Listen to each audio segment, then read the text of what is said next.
So let me give you a little bit of a lesson here, which is I hope you've been reading the newspapers that our new president, Nelson Mandela, has just come back from Malaysia. And he said one more thing: you never argue with Nelson Mandela. It's very interesting that 30 years, or in fact more than that, have passed, and still there are dinner table debates in India, in tier 2 and tier 3 cities, where children actually debate whether they want to still do IAS or join the corporate. My father was the youngest of 4 brothers, and the deal with the other brothers were all 3 older brothers. They were in the freedom movement, and all of them had spent time in jail.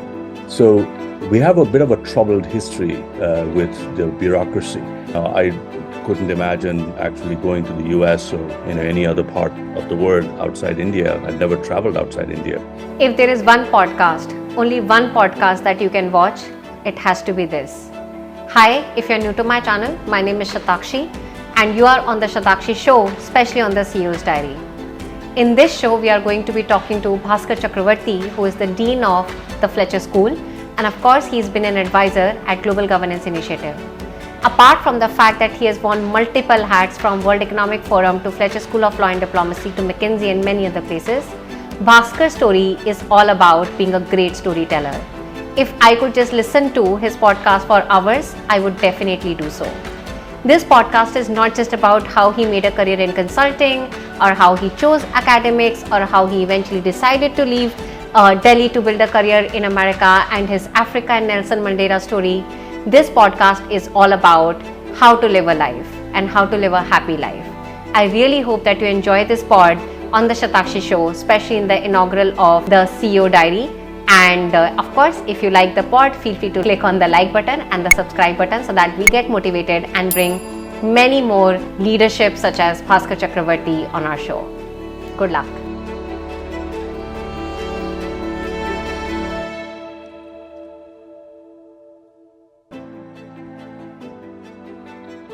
I could take up the entire time on our podcast, talking about all the ways in which I've failed. And when I sort of think about, failure or success, and it's natural to, most of the time do a recitation of where people have worked, where they've studied, where they've traveled, how many skills they have, whether they can speak Spanish and French fluently, or they can juggle knives, but a large part of one's success or failures, at least I see that the more important part of it is at a human level.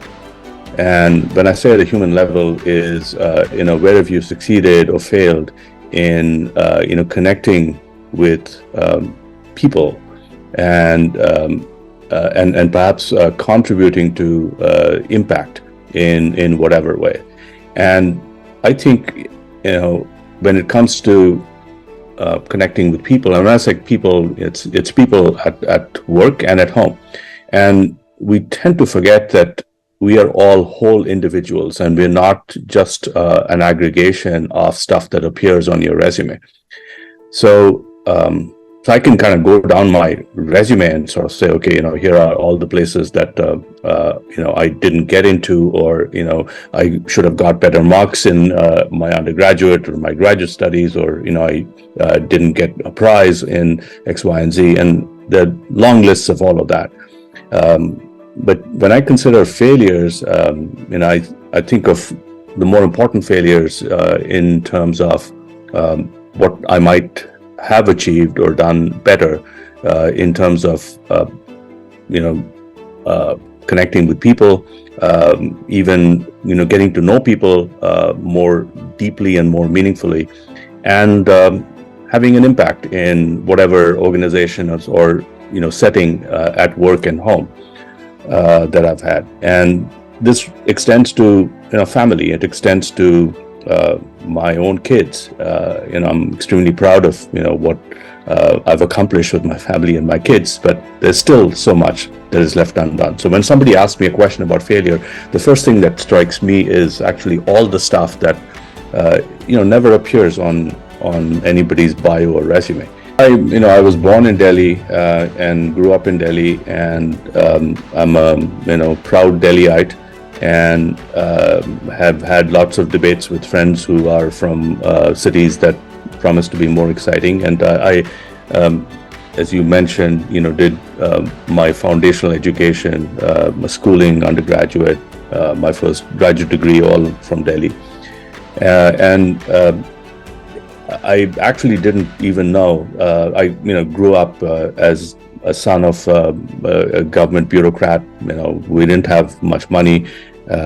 My father didn't even own a car, and I couldn't imagine actually going to the US or any other part of the world outside India. I'd never traveled outside India. I couldn't imagine, being able to afford being educated outside India. In fact, my education in all these institutions in Delhi was largely free. I think the most expensive thing that my parents paid for was probably the school bus that took me to St. Columbus School, which I'm extremely grateful for, because I also feel that I probably had the best education I can imagine anyone getting anywhere in the world. It's just even now when I kind of reflect on the fact that I've had exposure to some phenomenal educational institutions here in the United States and everywhere in the world.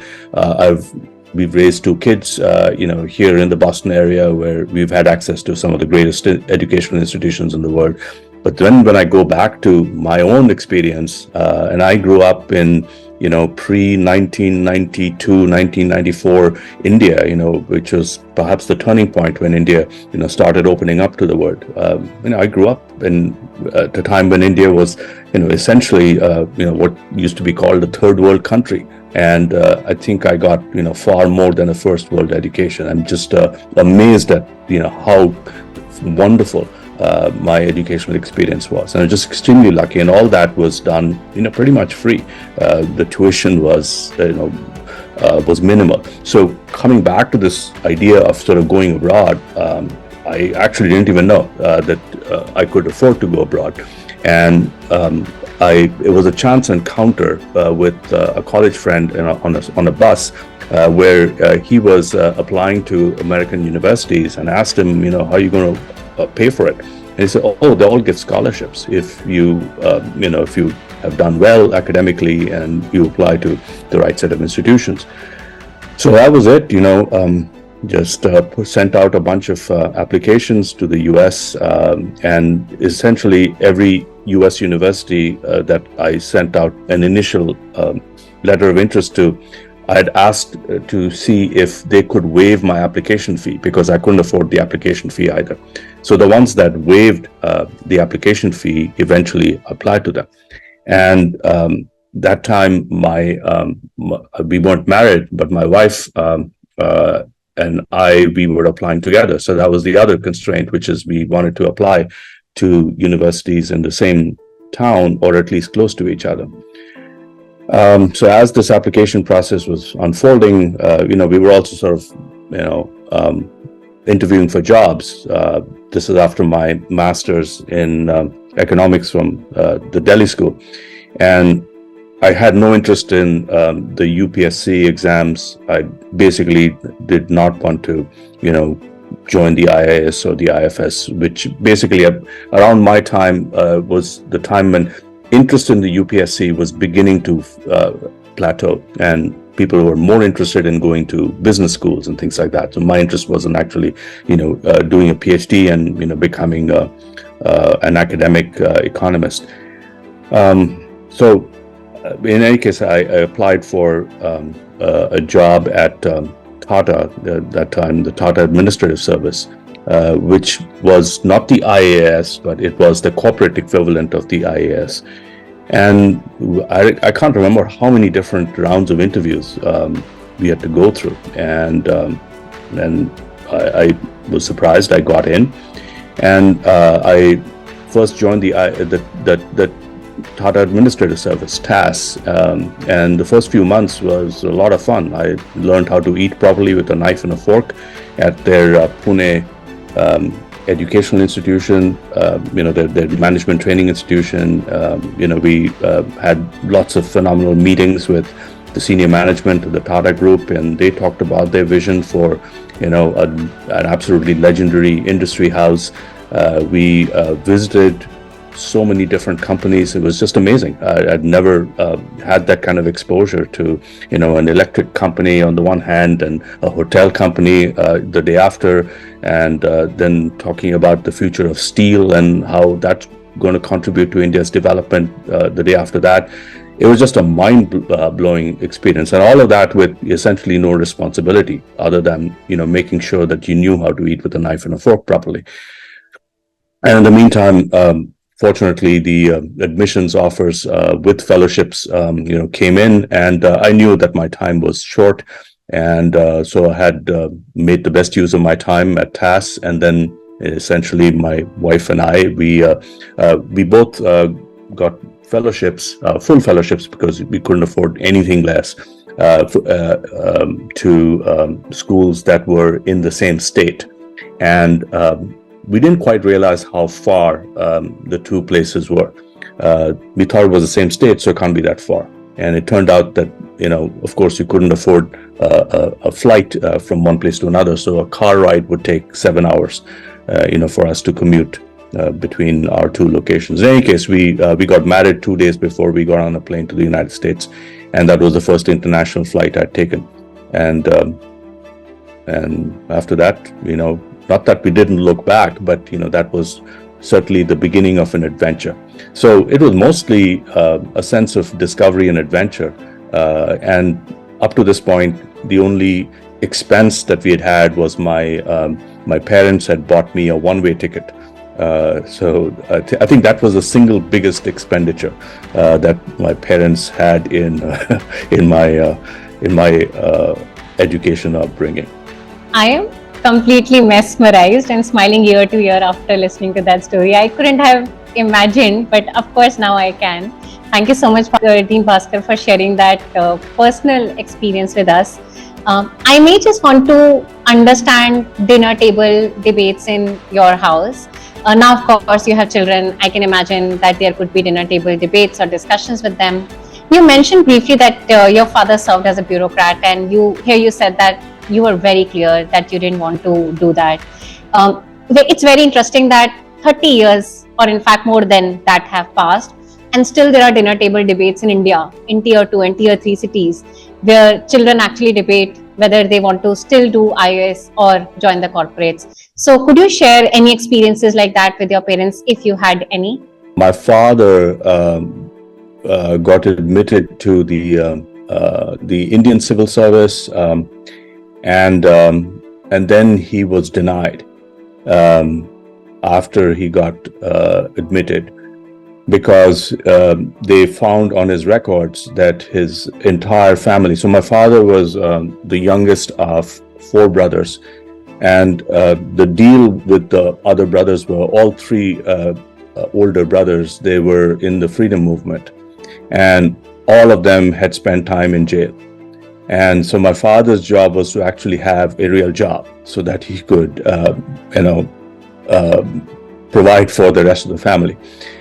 So his offer got rescinded when they found out about his brothers. And and then my father actually became an academic. He taught at the University of Calcutta. He was a professor there. So we have a bit of a troubled history with the bureaucracy, and then post-independence, my father joined the Indian Economic Service, and that's how he sort of came into the bureaucracy post-independence.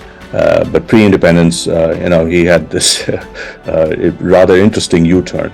So I've always had sort of a mixed feeling about the bureaucracy, as to see my father come home and generally laden with files, and it was unclear what exactly those files contained, and he spent most of his time sort of opening them and signing them, and then lacing them up. They used to come in these little files with a red flap. They still do. Okay, well, some things never change, I guess, with the bureaucracy. In fact, a lot never changes with the bureaucracy. So I think in terms of dinner table conversation, there wasn't as much conversation about the bureaucracy or what it does. It just seemed like, an enormous amount of paperwork, and to some extent, there seemed to be some access to power. I mean, largely because my father, as he kind of made his way up the middle ranks of the bureaucracy, he ended up becoming the advisor to the minister at the top of the ministry that he was in. Initially, it was the labor ministry, and then the health ministry. So he had access to power, and that meant something kind of intriguing and interesting. He never kind of talked about it, but I always thought it was cool that when he had a meeting with the minister, a special car showed up, or at my brother's wedding, there was some conversation about whether the minister could be invited, and if he was invited, then you could invite a larger number of people. There were some limits in terms of how many invitees you could have at the wedding. So dinner table conversation about that stuff, really didn't happen. It was, mostly observational. I think the equivalent of dinner table conversation for me growing up was, it was interestingly about arts and literature. So my father was, he was a very literary person. He enjoyed reading. He was an absolute devotee of Tagore, and I spent, my childhood essentially memorizing large tracts of Tagore, and then translating Tagore from Bengali to English. And to this day, I am enormously grateful for the fact that that's how I spent a large chunk of my formative years at home. Of course, I'm enormously grateful for the large chunk of my formative years getting, as I said, the best education one could hope for anywhere on earth. A lot of students at an undergrad level go through this conundrum whether they want to pick the path that you eventually did, which is of the academia or research, or they get to pick the path of a consultant. You were in a very unique situation where you did both. Naman and I have had the honor of having informal chats with you where you also explained what was your career in McKinsey and consulting was like. Could you also share a few of those stories and examples that made you like certain aspect of consulting and made dislike certain aspect of consulting because of which you decided to come back? Sure, absolutely. So when I was kind of exploring consulting, and I had no idea what consulting was. Had a few friends who were in consulting, and when I asked them what they did, they couldn't quite explain it. And you ask them for specifics, then they say, we can't talk about it because that's confidential stuff. And they seem to have exotic lifestyles. They would always sort of get into a black car and then disappear to an unknown destination. They seem to dress better and so on and so forth. And speaking of failures, I mean, as I mentioned, long list. So I actually interviewed with a bunch of consulting firms, and so I interviewed with McKinsey and had no idea what to do with this interview. And of course, I didn't. I failed right in the first instance itself, the first round itself. I couldn't make my way through a case, and then I talked to Monitor. And my friends had actually told me that the right place is Monitor if you want to try out consulting, because it is the most academic of the consulting firms. It come out of Harvard Business School, and it's a pure strategy firm, which ties very nicely with my academic background as a game theorist.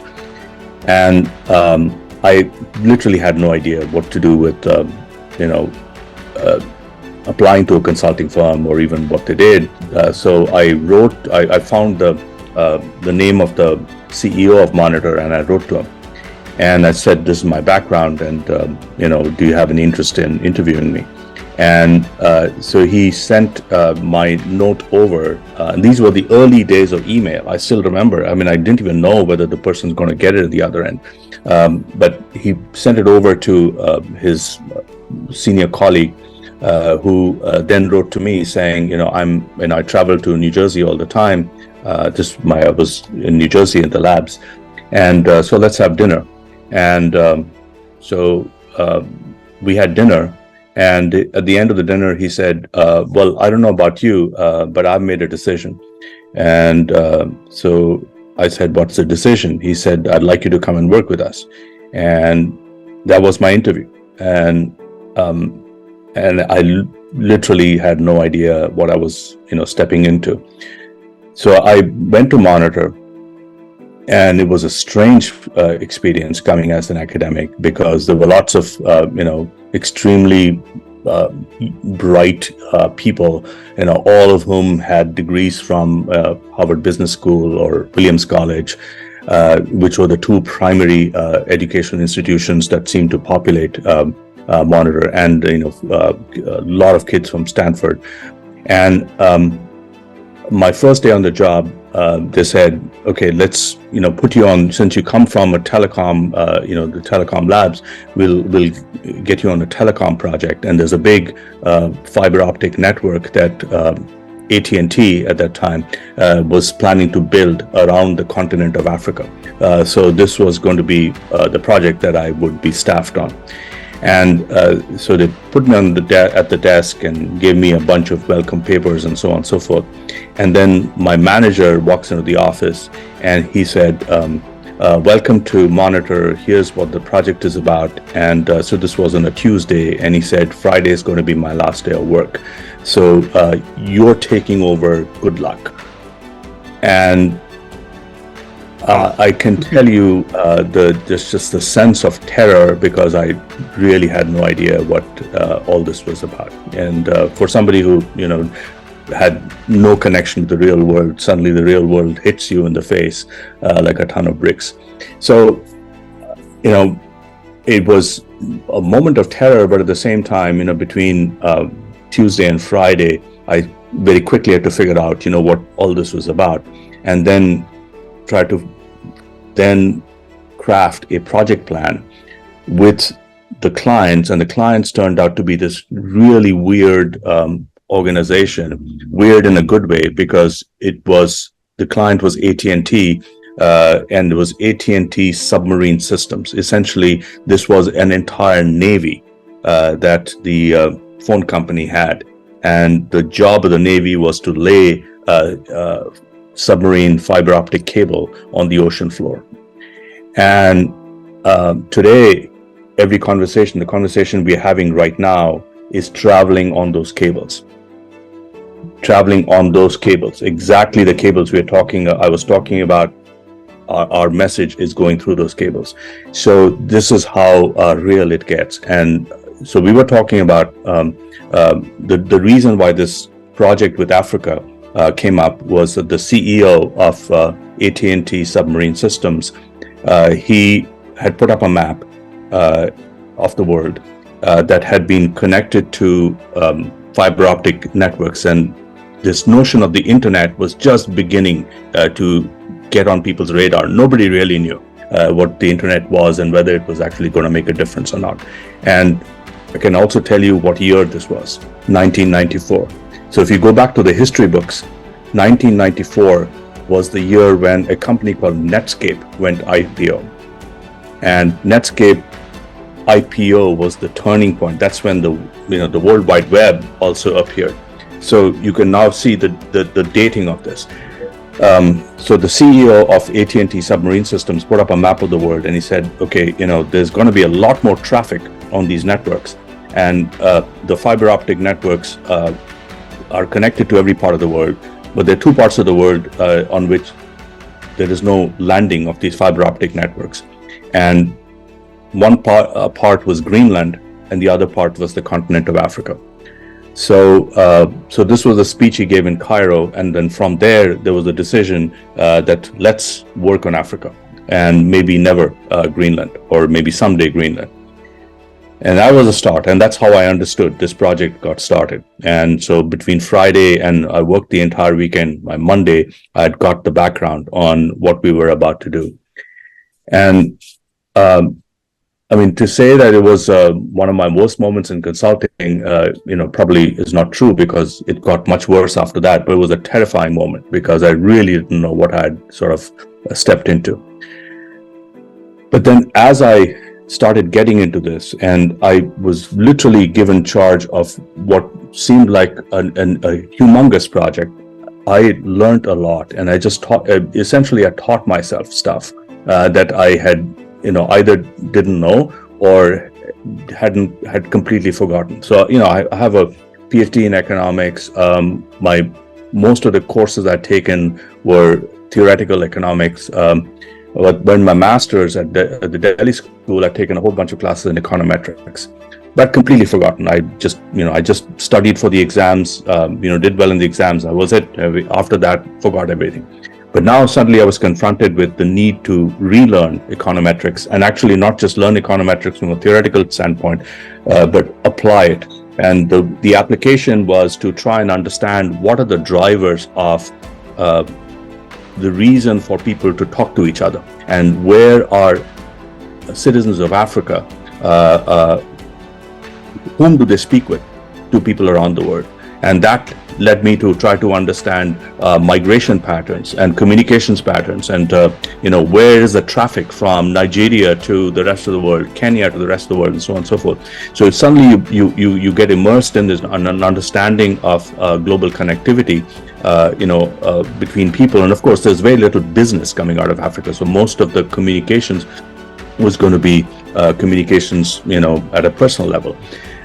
So you built this gigantic econometric model, and then sticking it into this new thing called a spreadsheet. And again, had no idea what a spreadsheet was, and it's all self-taught. And there was no Google at that time to learn how to do these things. So you just sort of pick it up along the way. So that's really what I loved about that experience, which is being thrown into a situation where literally I had no idea what I was stepping into.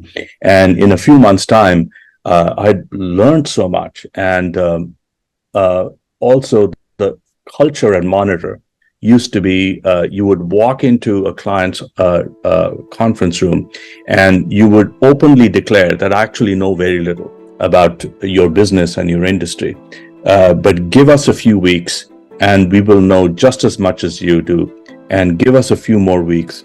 And people are extremely arrogant, and of course they wouldn't say this, but they would say that, look, we will end up being the smartest guys in the room. And so just that sense of arrogance was, obviously I don't admire the arrogance, but I do admire this, this confidence that, what, we will be the experts that you will actually want to turn to about a business that you've been working in for, all your entire career.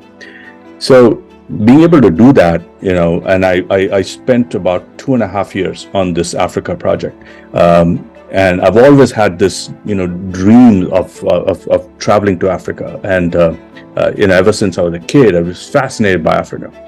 And I've just recently moved, so you can't see my home, but the whole place is covered with art from Africa. I think it's one of the it's obviously the origin of human civilization. It's the origin of the human species, the origin of a lot of art and culture, which we don't acknowledge, of course. But Africa is the motherlode of a lot of that. So I've just always been fascinated by that. So this gave me a chance to actually travel to Africa. And my travel to Africa was not in the kind of travel that most people enjoy, which is you go for a safari or so. I'd never been on a safari. Through all my 2.5 years of travel to Africa, and I've been to many parts of the continent. Most of my travel was I spent more time traveling to and fro than on the ground, because you just sort of rush for a conference or a meeting, and then you rush back.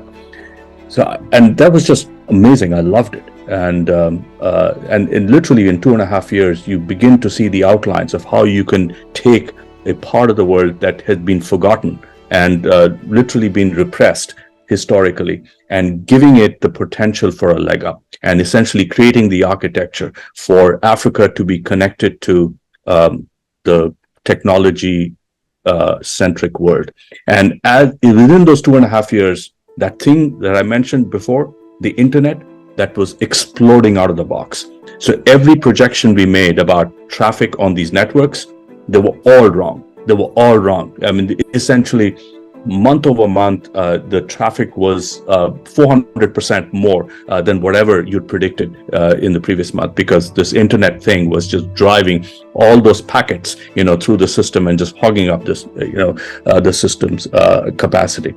So Africa was also beginning to get connected to the internet, at least theoretically. We still hadn't put these networks in place.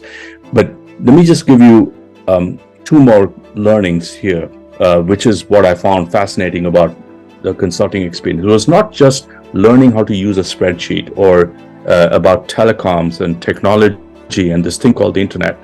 It was also learning about the stuff that you guys have learned at Fletcher, which is the connection between all this, the technical stuff, like, a PowerPoint presentation or a spreadsheet analysis or an econometric model.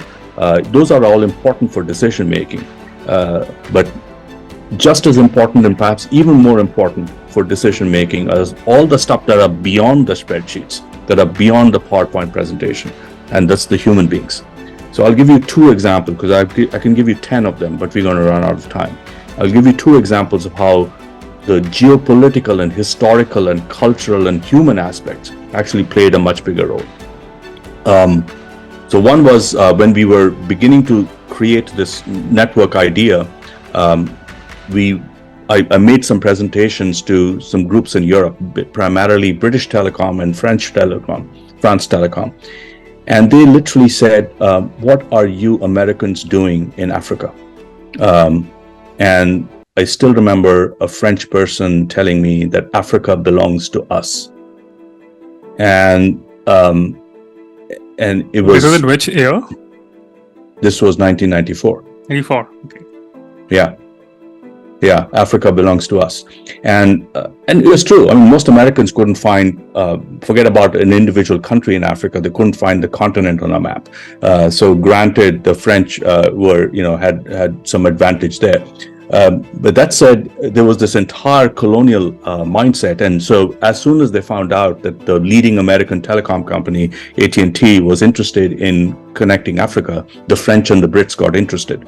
And so they came on board and they wanted to partner. Of course, they didn't want to spend the money, but they didn't want the Americans there because then it's their Africa that would be taken away.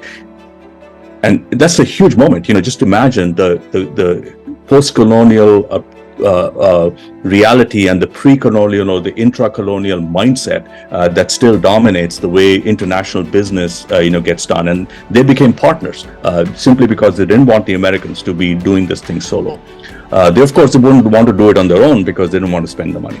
So this became the first learning that these colonial mindsets matter. A second learning actually was, and I may have mentioned this in a class that Naman was in, was my Mandela moment, which is I was giving talks about how this network could really change the future of Africa and in different parts of the continent.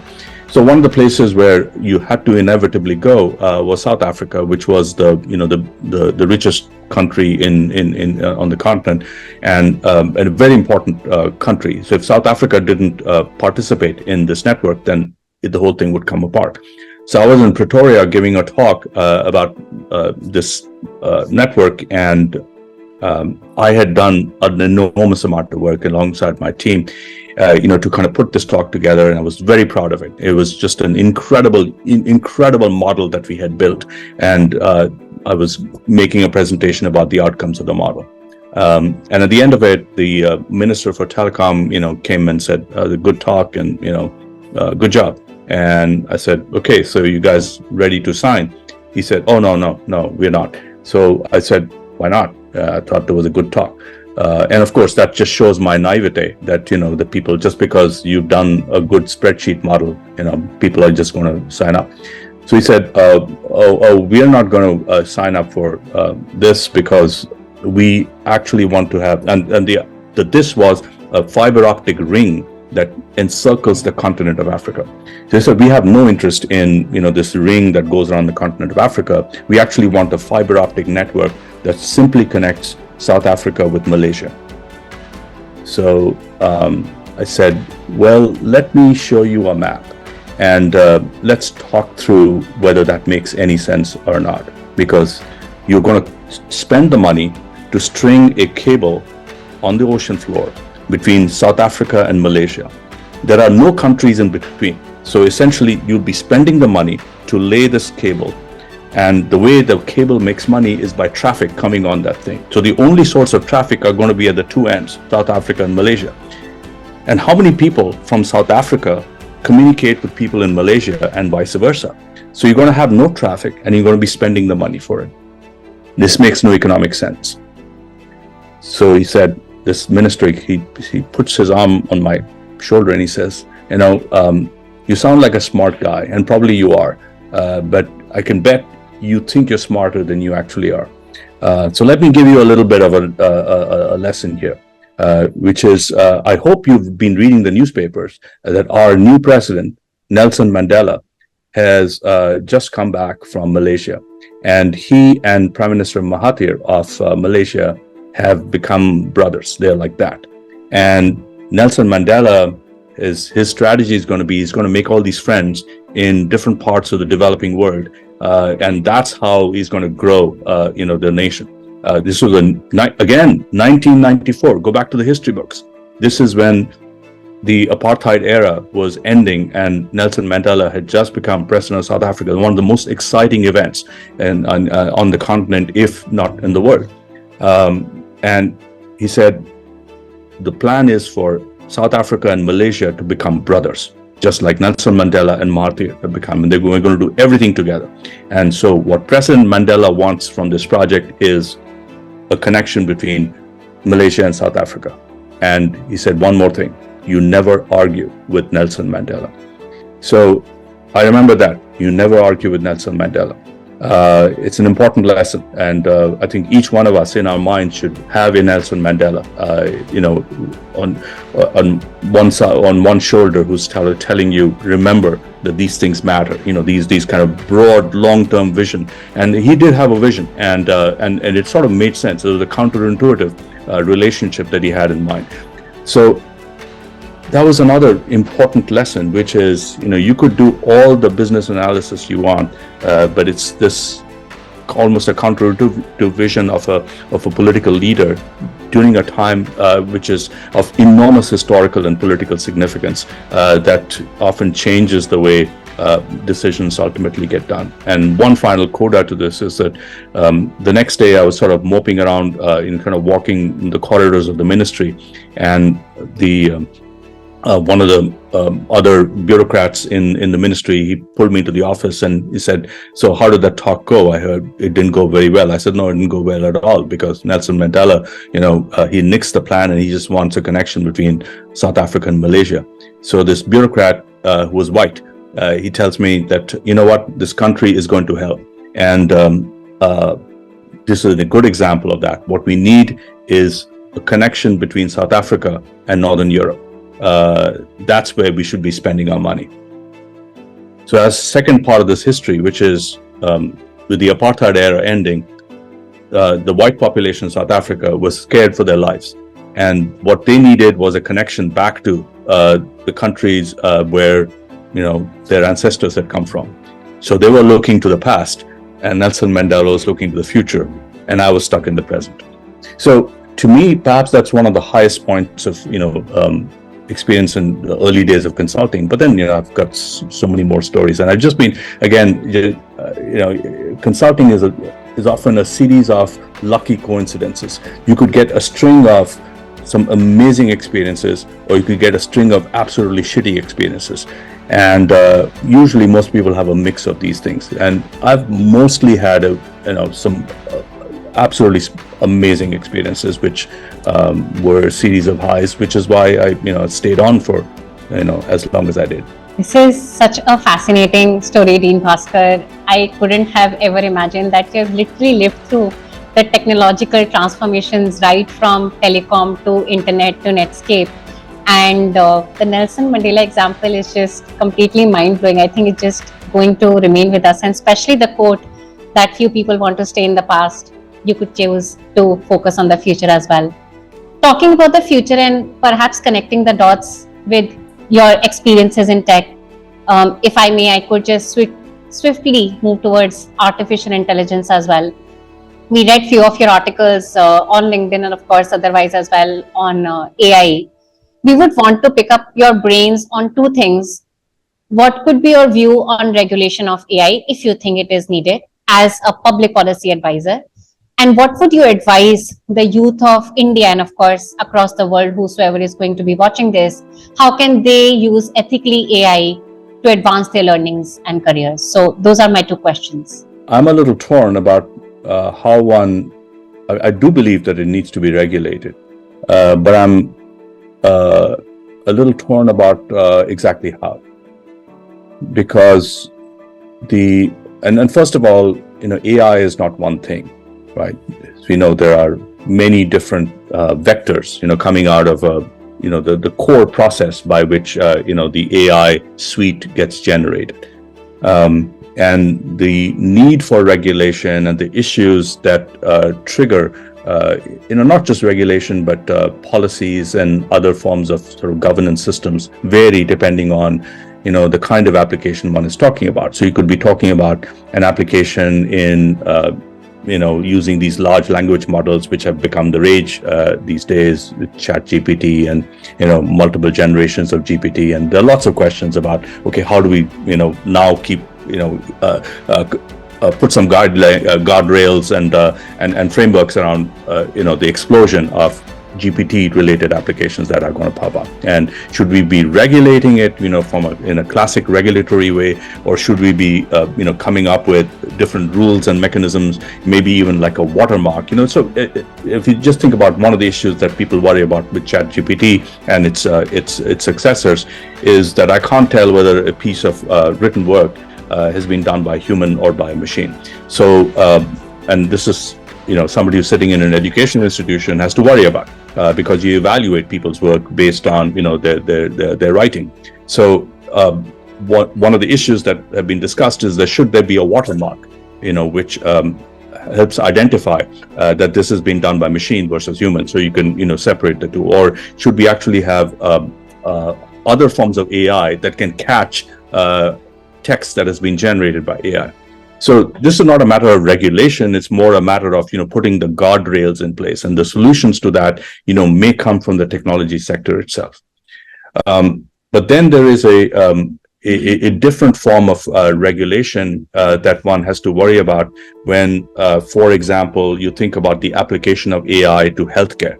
So there are enormous, to my mind, the far bigger, far more important application of AI is in the service of solving for human health issues.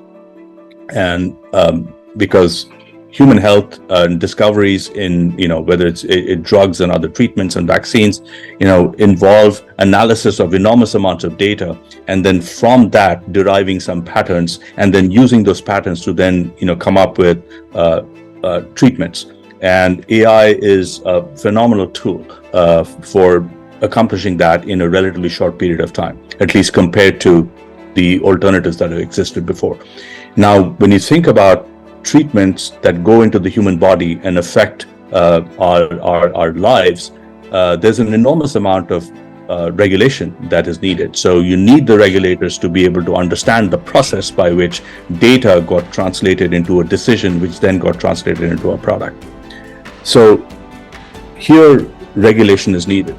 Also, regulation is needed to better figure out what was the nature of the data that fed the algorithm and then led to a decision. Is it possible that the data was biased because historically there are biases built into our experiences? So here in the United States, there is a long history of black people getting different treatment relative to white people. So you could end up with a data set that continues to propagate that bias. And then you end up with a treatment protocol that not only propagates that bias, but amplifies it. Because every treatment protocol generates more data, and then that sort of grows exponentially. So you do need the regulations to be able to catch that kind of stuff. And that regulation has to come not just from the outside, but also from the inside, because this stuff gets complicated very fast.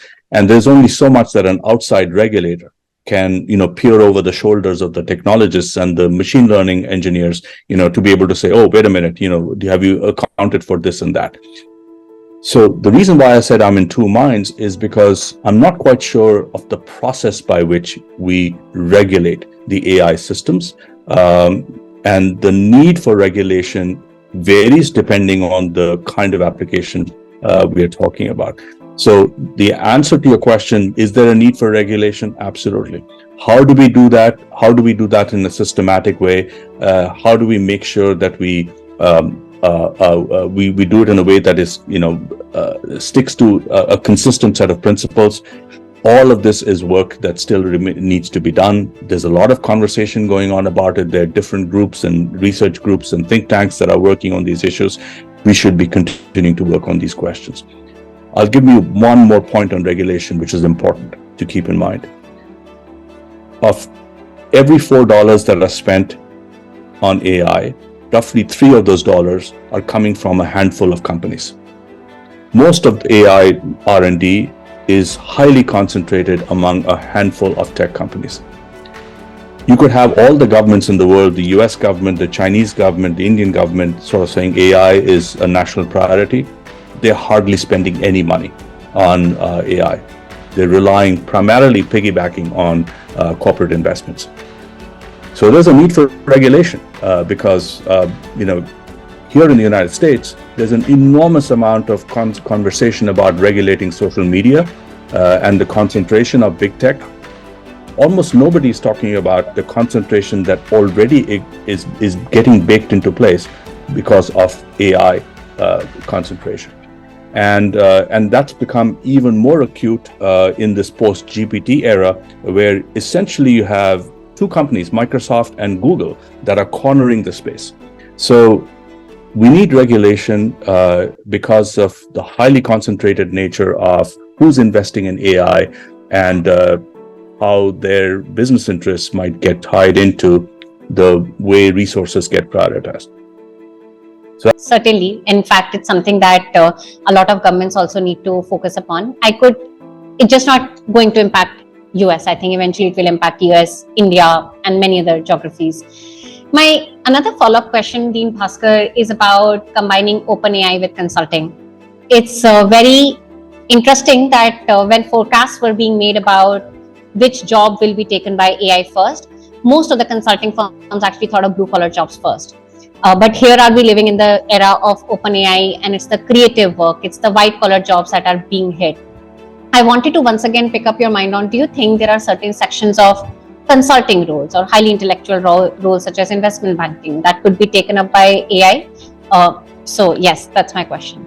Yeah, so I'll give you one story and maybe that illustrates the answer that I'm about to give to your question. So there's a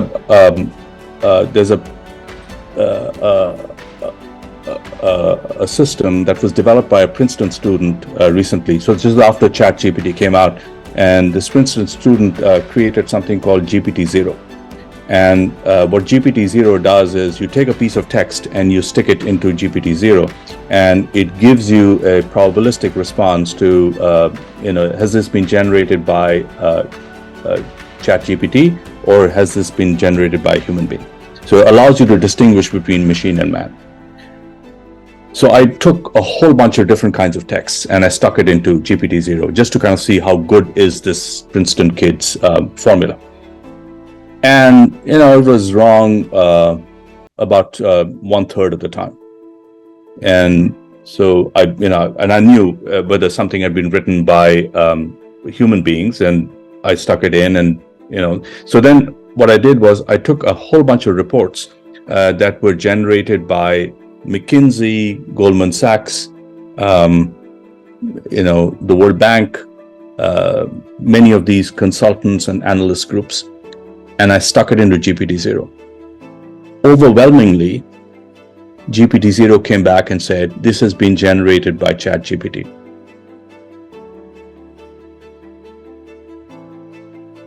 Moral of the story is, all those reports that I was talking about, I know they'd been written by human beings, because these reports were from 2020, before anybody knew about Chat GPT. But the way the consultants and the World Banks and the investment bankers, they put together the reports, quite often mimic the way Chat GPT puts together text, which is, it looks at all this data and then they somehow assimilate it in some, they integrate it and synthesize it in some formulaic way.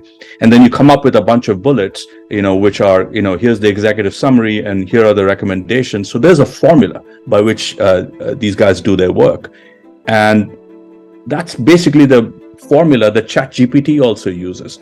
So I would say that all those white collar jobs, they're in trouble, because the way they put together their reports is almost a mirror image of what Chat GPT is doing in terms of synthesizing information. So I do believe that many of those jobs are at risk, and it's no surprise that one of the first partnerships that OpenAI developed was with Bain, and I think the second one was with BCG, and no surprise at all that in a few months, maybe a few years' time, many of the folks who are employed by Bain and BCG for writing those reports, those jobs will be gone.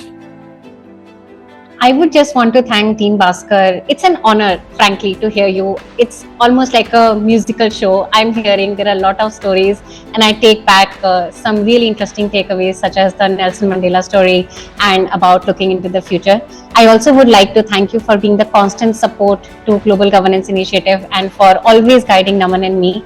And thank you so much once again for taking out time. As you are shifting houses, we wish you all the luck. And would in fact love to hear some last words from you as we wrap up this first podcast about Policy Classroom with you. Well, it's a real privilege to have a chance to chat with both of you, and I think the work that you're doing is phenomenal. You're helping give more confidence to the next generation of young people who are stepping into a bit of a messy world, and this is a world that a large part of the mess has been created by my generation, and we're handing it over to you guys and all the people that the two of you mentor. So I think you're doing an enormously important job.